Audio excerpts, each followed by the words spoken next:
Welcome back. Today, I want to ask you one question. And it's not a complicated question. And it's not really a philosophical question. It's just an honest question. Okay, get ready. Here it goes. Can you actually name a time that you didn't figure it out? Think about that. Every single heartbreak, you figured it out. Every job you lost, you figured it out. Every single mistake, you figured it out. Even every single disappointment, you figured it out. Even when you went through a season where you thought, I'll never get through this, somehow, you figured it out. Maybe not perfectly, maybe not quickly, maybe not alone, maybe not even the way you planned it. But take a look, because here you are. You're listening to this. You're still standing and you're still breathing. And you, most of all, you're still becoming. So why then? Why do our minds keep trying to convince us that this is the one you won't survive? If you think about it, fear has amnesia. It forgets about every time you've already overcome.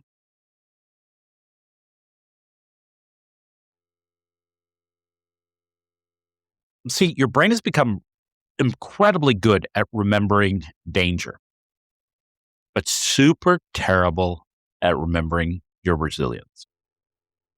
Today, we're going to work on changing that. I talk about this a lot, but there is a reason why your brain always expects the worst. So let's be honest. Whenever something unexpected happens, where does your mind go? And it usually goes to catastrophe. I'll never recover. This changes everything. What if I fail? What if it ruins my life? What if I'm not enough? And the truth is, your brain is not the enemy. It's not trying to ruin your life. It's trying to protect you. Thousands and thousands of hundred thousands of years ago, expecting danger kept humans alive. But now, it often keeps us anxious. So your brain is constantly scanning the horizon and asking, what is the next threat? And it doesn't really know how to ask, what evidence do I already have that I can handle this? Now think about it. Imagine you go and hire a financial advisor. One who ignored every successful lead you've ever had and only focused on your worst investments. Wouldn't you fire them, immediately? Yet every day, most of us, or maybe just many of us, let our inner critics do exactly that. It edits memories, it highlights failures, and it deletes all the victories, pretty much. If you think about it, the inner critic is the most unreliable historian that we have.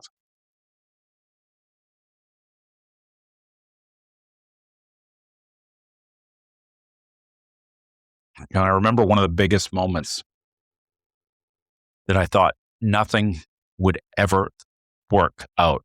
Basically my life was over. And that's when I'd taken a job that was way too much for me. And I kind of knew I had taken on, but then even as I was quitting, the the top director was like, "Yeah, I knew we shouldn't have put both of those jobs on you."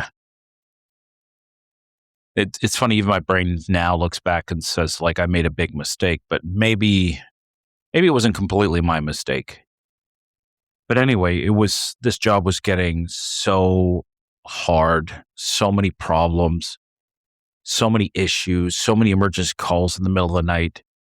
I got to the point that I was losing weight unbelievably fast, and and I wasn't sleeping. I'd wake up at like 3 in the morning, wide awake. So I just go to work and work. So afraid because, you know, what do I do if this doesn't work out? Because I basically burnt my bridges on the way to this job. And I thought that was it. I was done. And I was going to just sit and stew in that mess. And finally, I ended up in the cardiac ward thinking I was having a heart attack. And I left. And I was sitting thinking, oh, that's it. No, I'm done. What can I do now?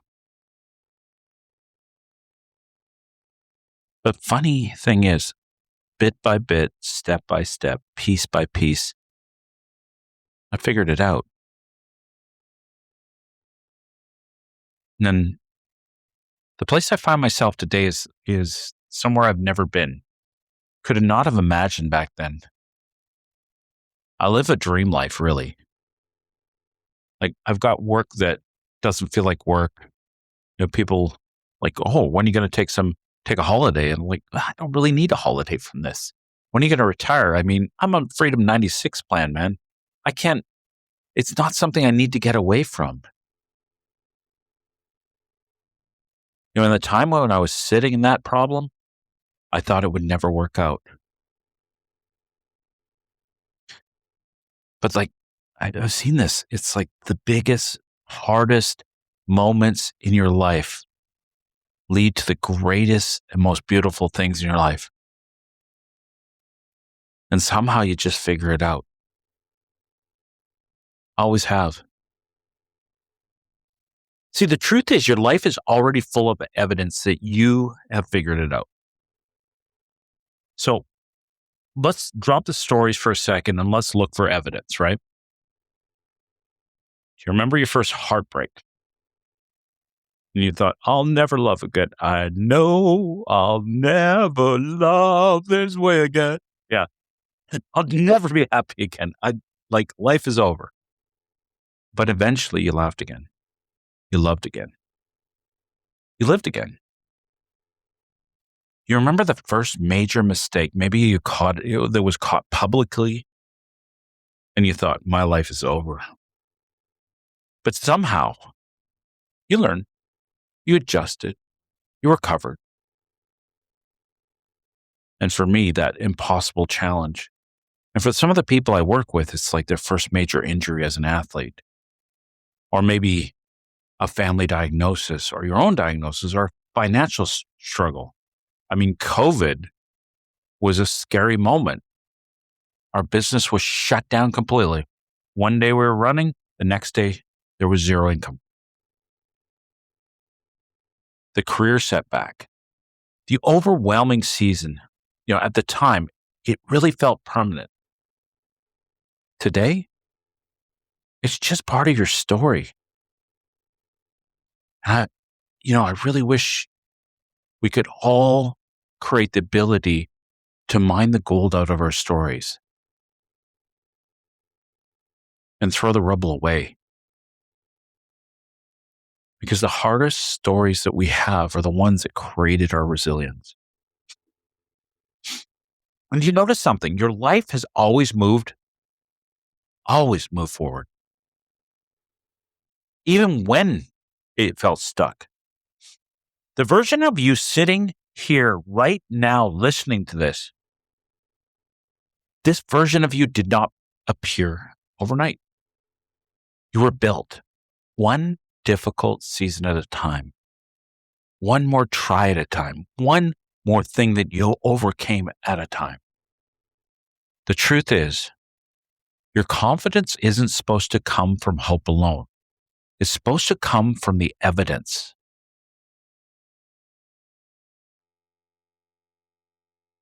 So maybe it's time to stop asking, what if I can't?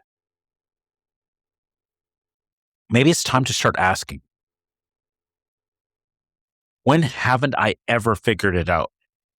And the answer is probably never. Always figured it out.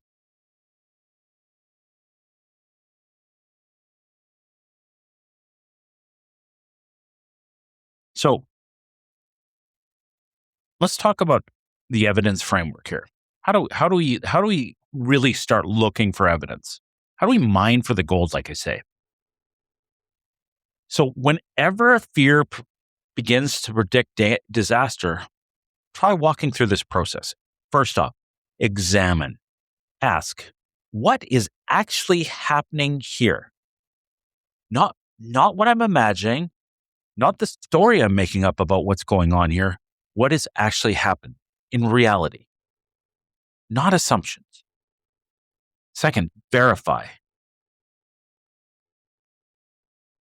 What actual evidence from the past says I can't handle this?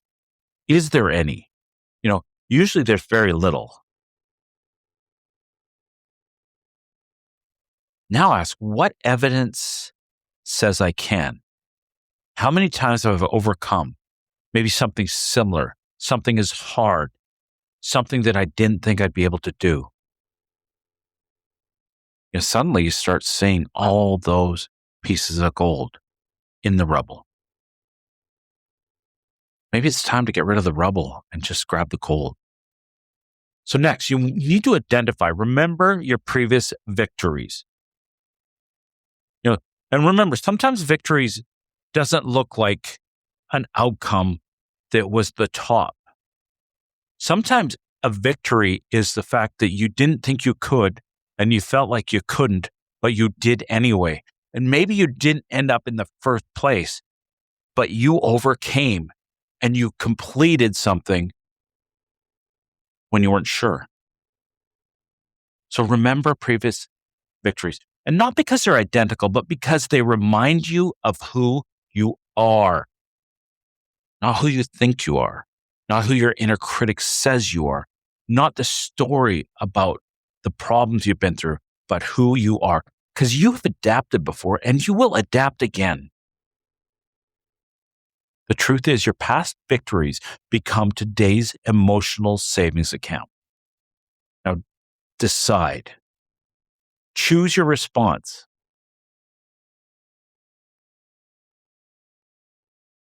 You can't and you don't control uncertainty. But what you do control is what you do next.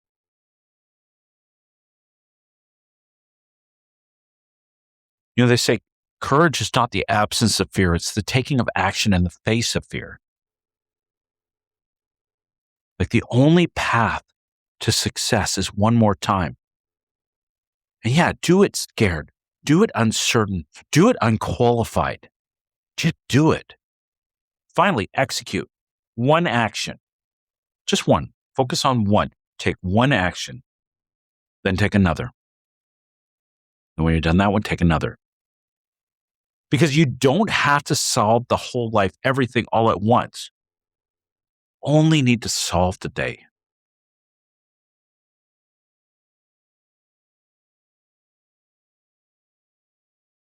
Even though we have doubt, we are more adaptable than we realize. And you think about, they say this version of biped, like human beings, Homo erectus, like what we are. We survived not because we were the strongest. Like Neanderthals could have crushed our skulls with their hands. They were so strong. It was because we were the most adaptable. So we could adapt to many, many different climates. And of course, we were also hyper vigilant to threat. So inner critic, right? It's funny. The inner critic is something sometimes we blame for our downfall in life, but we forget that it also had us survive to this point. See, human beings are extraordinary, not because life is easy, but because we're adaptable. Think about your own life. You've survived things. Your younger self didn't even imagine they could have made it through these things. You've carried incredible grief. You've changed careers. You've healed relationships. You've walked away from relationships. You've learned new skills and you've started over again and again. You've reinvented yourself again and again and again. You are actually living, standing proof that adaptation is one of your greatest strengths. See, the problem isn't that you're incapable. The problem is you spend this life underestimating yourself. You underestimate yourself every time something new happens. And think about it. Imagine standing at the base of a mountain. Because you do not know what every step is going to be like, but you don't need to. You only need to know the next step. And this is what life has always revealed, the next step. Just after you did the current. They say, somebody used to say, I heard this quote a long time ago. That's just like, how do you climb a mountain? Because you're looking at it like, you're looking at that mountain, that seems overwhelming, insurmountable. It's so big. How do I do that? And they said, it's simple. You point yourself in the direction of the mountain and you put one foot in front of the other and you repeat again and again and again until you climb the mountain, until you figure it out, until you succeed, until you win. See, life rarely gives you the entire staircase, but it does reward you for trusting the next step. See, what you're facing today, it actually may not require certain. It may simply require trust. Trust in the person you've already become. And behind all that, behind all the doubt, the fear, behind your inner critic is this amazing, really resilient human being who's always figured it out. Always. And if I had a crystal ball to show you the future, whatever you're going through right now, you'll see that you figured that out too. So let's do a little reflection here. Close your eyes if you can safely. And think back over your entire life. Think about, can you list 5 moments when you thought this is impossible? Yeah, think about it. Yeah, I remember COVID. How are we going to do it? I remember the job I was in that I quit. I remember starting go back to school because I was dyslexic. I remember moving to a new city. How would I make friends? I remember traveling in Europe by myself. And I thought, this is impossible. And if I look back at it, what happened? Well, the truth is, I always adapted. We made it. We found a way. We didn't give up. Was there fear? Yeah. See, I changed. I figured it out. Now, ask one final question. Why should today be any different than every other time? It's not. Maybe it won't happen the way you planned. Maybe it'll even happen better though. Because life has a remarkable habit of introducing possibilities we couldn't see when we're sitting in the middle of a panicking situation. See, the truth is we underestimate ourselves so much that your history is filled with impossible moments that became ordinary memories. So let's get down to wrapping it up. The closing message is trust your track record. I honestly want you to remember something. Whenever fear visits again, fear will always ask, what if this goes wrong? Your inner advocate will ask, what if I handle this like I always have? Because the truth is, you always have, sometimes imperfectly, sometimes through tears, sometimes asking for help, maybe slower than you expected. But you've never stopped learning.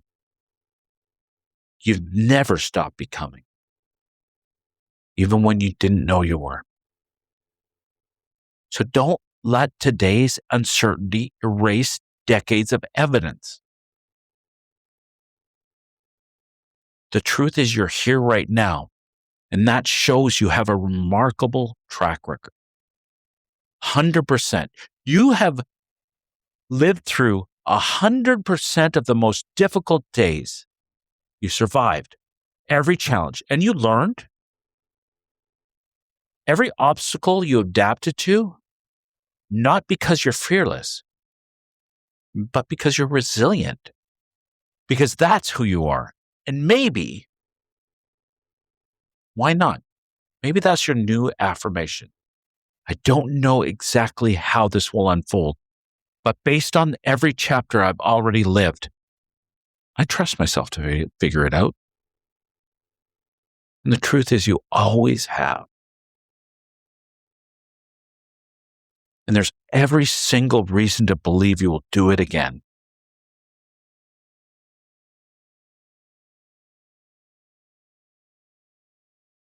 You know, fear predicts, evidence proves.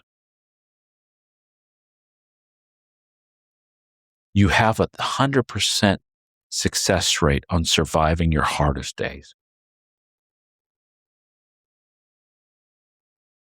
Hey, thank you for dropping by. Thank you for listening, making it to the end. Here's the challenge. You can take it or not, and it's okay either way. If you already have a journal, maybe pick a page or maybe start your own little journal and call it an evidence journal. And start writing down moments in your life where you thought, I don't know how I'm going to get through this. And then beside each one, write how you did it. And this is not to relieve the pain. This is to remember your strength. Because next time fear whispers, you can't handle this, you'll have pages of proof that say otherwise. And here on Your Inner Advocate, we don't ignore fear. We answer it with evidence. We remind ourselves that resilience isn't wishful thinking. It's a pattern. It's a habit. It's a history. And every chapter you've already survived is preparing you for the one you're writing right now. Because if there's one thing your life has already proven, it's this. You may not always know how, but somehow you always figure it out. And maybe that's your superpower. Thanks for being here again. Keep on working. Keep on creating evidence and keep on building your own inner advocate. Thank you for listening to this episode of Your Inner Advocate, a podcast by Kimen Petersen, formerly Conversations with Kimen. If you found value in today's episode, please follow, like, and share the podcast with someone who you think may benefit from it. You can listen on Apple Podcasts, Spotify, Podbean, and connect on Instagram at your_inner_advocate. Until next time, keep listening to and developing your inner advocate.